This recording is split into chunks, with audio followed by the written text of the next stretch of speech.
South Indian super director Shankar, all India super star Rajinikanth కలిసి సృష్టించిన అద్భుతం 2.0. 2017 దీపావళికి రిలీజ్ అని అనౌన్స్ చేసిన ఈ సినిమా షూటింగ్ ఆల్మోస్ట్ కంప్లీట్ అయిపోయిందన్న న్యూస్తో అందరూ షాక్ అవుతున్నారు. ఈ సినిమా హీరో అయిన తలైవా ఆల్రెడీ డబ్బింగ్ మొదలుపెట్టి 40% కంప్లీట్ చేశాడట. మరోపక్క శంకర్ మాత్రం దగ్గరుండి మరీ విజువల్ ఎఫెక్ట్స్ పనులను ఎప్పటికప్పుడు కరెక్షన్స్తో సహా చేయిస్తున్నాడట. దాదాపు 10 నెలల ముందే షూటింగ్ కంప్లీట్ చేసి 2.5 గంటల పాటు మాయ చేసే గ్రాఫిక్స్ అద్భుతాలను యాడ్ చేస్తున్నారంటే 2.0 ఎలాంటి సంచలనాలు సృష్టిస్తుందో ఊహించడం కష్టం. 400 కోట్ల బడ్జెట్తో సినిమా తీస్తున్న ప్రొడ్యూసర్స్ కూడా చాలా కూల్గా ఉన్నారంటే అవుట్పుట్ ఎలా ఉందో అర్థమవుతుంది. ఇప్పటికే విడుదల చేసిన ఫస్ట్ లుక్తో ఇది కేవలం ఇండియన్ స్టాండర్డ్ సినిమా కాదు, ఇంటర్నేషనల్ మూవీ రేంజ్లో ఉందని అర్థమైంది. ఇక ఇప్పుడు బయటకు వచ్చిన టాక్స్తో 2.0 సినిమా కాదు, ఒక అద్భుతం అనే కామెంట్స్ వినిపిస్తున్నాయి.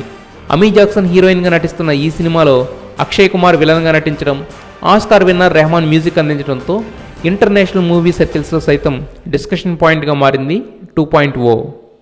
ఖచ్చితంగా మీరు అందరూ గర్వించే విధంగాను, అరే ఇదిరా చిరంజీవి అంటే మళ్ళీ అనే విధంగా